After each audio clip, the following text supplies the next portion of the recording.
At the end of the day, um, one of the best games I've ever seen. Gotta love what my Panthers did there. Really competed, tried, fought, clawed, worked their way into that game. And honestly, as the biggest underdog at home in the history of the NFL playoffs, not a bad showing. Obviously, as a Panthers fan, you don't want to say that. Like, man, we tried, we failed, but we're farther ahead of schedule we wanted to be. That is all true. But still, as someone who thought we'd win about 7 games this year, and to be, 38 seconds away from going to the next round of the playoffs and winning a playoff game for the first time in forever, um, it's tough. And I think we had a great game. I think Bryce showed why he is ascending. Like, I don't think Bryce will ever be a top 5 quarterback in the league, but if he can get to that 8 to 12 range, I certainly think he's a guy who you can trust to be the franchise quarterback for the next 10 years of this franchise. I think he can get there. I think he's improving himself every year, getting better at throwing the ball, getting better making decisions. I think his confidence is increasing. I think his play is increasing. I think Bryce is on a great trajectory to end up being really good in this league for a really long time. The wide receiver core, the top two guys, phenomenal. Tet and Coker, they're not the best duo in the NFL, but man, they can just make special plays. They're such huge dudes who run so hard and try so hard to get to the ball and just keep going. Like, I think both of them are going to be staples if we can pay them for the next decade as well. Um, the running backs on this team did not have their night. Juba was the guy, but both guys have struggled recently. I think it's because of the offensive line play, because everybody's just so hurt and so banged up that we kind of limped into the playoffs. But hey, they tried their best and they made some plays. They missed some plays. Juba dropping, or Bryce overthrowing him on that third down really hurt. Rico just kind of couldn't get going really. But I think they're solid B backs, and I think I'd like to have one of them, if not both of them, in the rotation. But I don't think they can be the star back next season.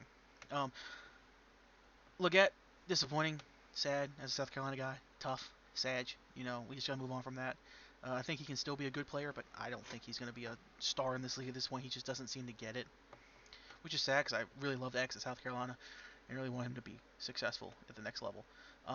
Offensive line was interesting, but they played well, but not good enough. The 2 sacks early on, and they kind of cleaned it up later in the game. Despite being down 2 starters, give them all they could, and they gave us a chance, which is all you can really ask for them. Defensive line did not get sacks a whole lot. Derek Brown is the only guy I would want back next year. Everybody else, I would love him for depth, but like not as a starter.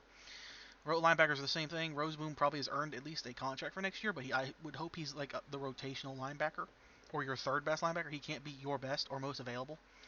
Nobody else should be on the team next year.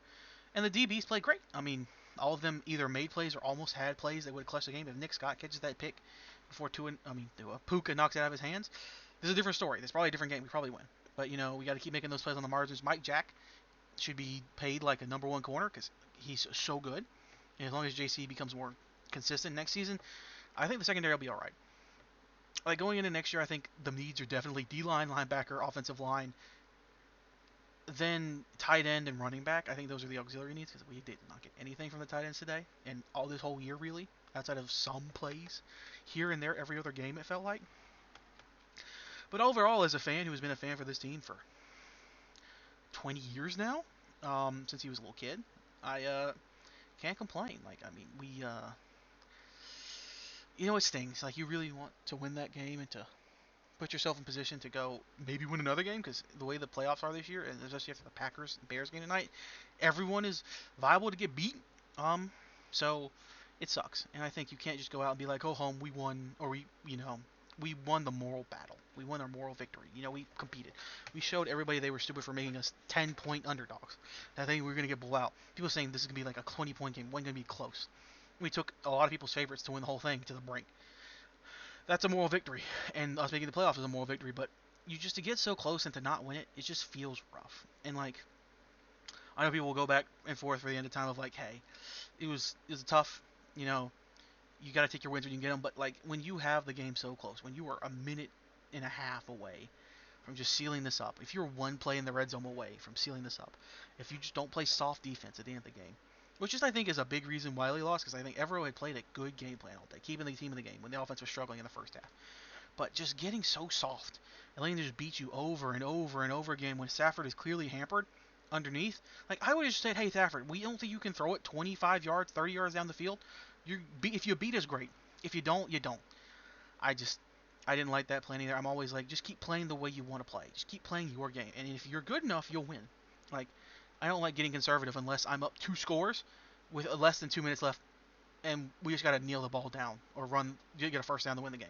Like, if I'm not in such an enviable position where I am so up that regardless of what happens, we win the game anyway, I just don't like getting conservative like that.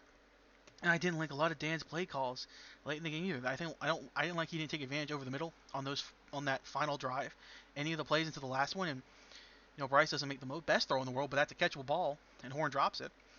Like, I think just we're just there's little pieces where we're not that far away.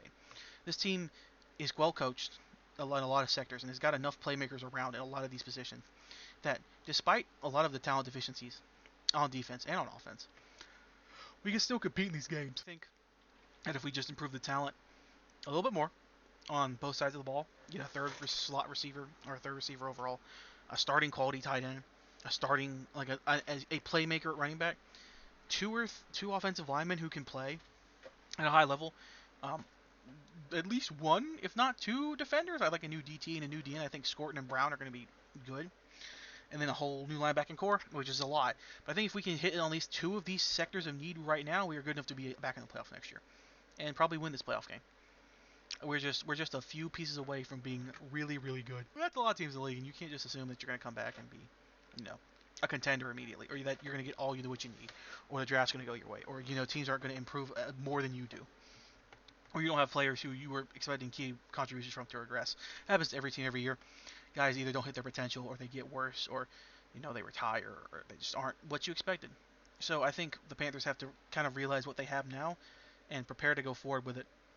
I think Bryce could be the guy, but I think you have to be patient with him and see if he continues to make this leap. If he takes this leap again next year, he goes from, I don't know, 8 round 16 to 20 kind of guy and goes up to a 8 to 12 kind of guy. He takes that leap into that, fringe top 10 to top 10 quarterback. I think he can really be the man that takes this franchise for the next decade.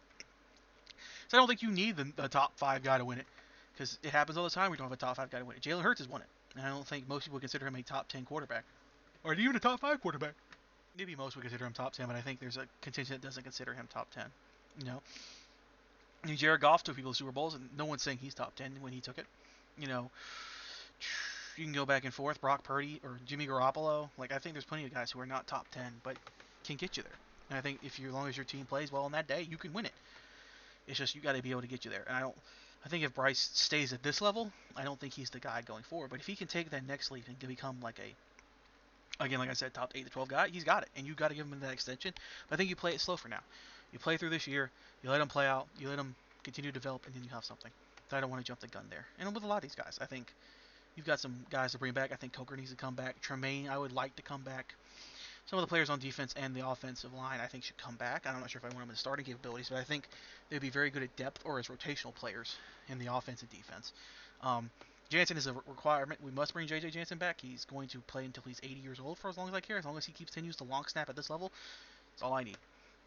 But, I think we've, after the season's over, just kind of trying to reflect on it, I think we exceeded all of my expectations. I thought at best we win 7 games, missed the playoffs, ended up winning 8, making it, and almost winning a playoff game against the team that I thought was the best in the NFL. So, I don't want to take moral victories because we definitely should have won tonight. Offense needs to play better. Defense needs to play better.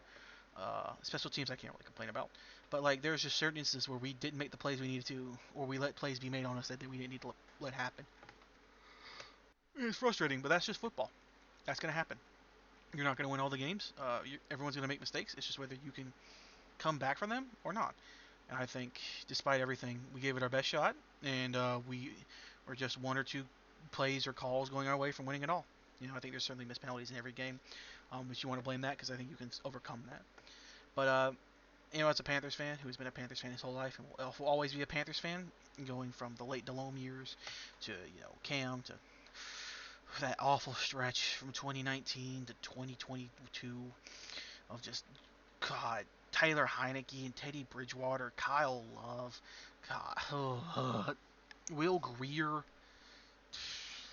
Andy, like all these just again the Darnold and Baker years, like just all these guys who just weren't either were not properly developed by us or were not the guys at the time. You can watch that Baker tape, he was not good. You can watch that Sam tape, he was better, but he wasn't leading look as good as Bryce does right now. I think we made some mistakes. Tepper has it seems like Tepper has rebounded and he's kind of realized like I can't just control this. I got to let it play out, and I think that's for the betterment of the team. I think bringing Cam and all the legends back today was such a good show of goodwill to the fan base of being like, yeah, we still care about you guys. And the guys like Tet doing the dab celebration after the big plays was wholesome, and we enjoyed it. Seeing like that the new kids didn't forget what built this city and what built this team. And I think Canales has earned another year. Um, he's got to earn another right to continue proving himself. If we continue going in this upward trajectory, I mean, if we just get two more wins next year and end up 10-7 winning division, or as a wild card, I'll take it. I don't need drastic improvement. I don't need to go 15-2 like the Lions did and then come crashing back to earth. I think steady, continual progression in the right direction and continuing to improve in all the aspects of the game is what we need. I think we left a lot on the table in these games. I think we made some dumb mistakes in a lot of the games this year. I think even in this game, there's certain things like Trevor Etienne fumbling the punt and then almost doing it again.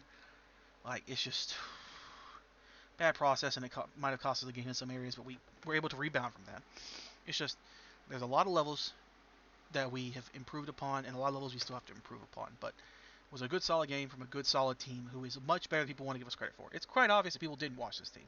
They just saw the results and saw the lowlights of the picks or the fumbles, the defensive blunders, and didn't really watch the team in and out and saw that this team is really good at what it does. And if it plays its game, it can win, and it can sneak up on you, it can beat you. The Rams saw that, the Packers saw that, and I think the Rams almost saw it again, but they just, they made the right plays at the end, and we made some bad calls. The only part of the coaching or the GM that I don't want back is I think Evero has kind of seen his time. I just have not loved his schemes all year, and I again give him credit for the first half, but he also kind of lost us the game there at the end. Because I just hate doing that, and I think he's too prone to get conservative, just like Dave. But it seems more costly when it's on the defensive side. But yeah, that's my take. That's my overview of the first playoff game I've seen in 8 years from my favorite team, and I hope going forward we continue to improve and keep pounding as we say, keep pounding towards maybe finally getting that Lombardi, and we can finally celebrate, unlike and leave the dregs of the NFL.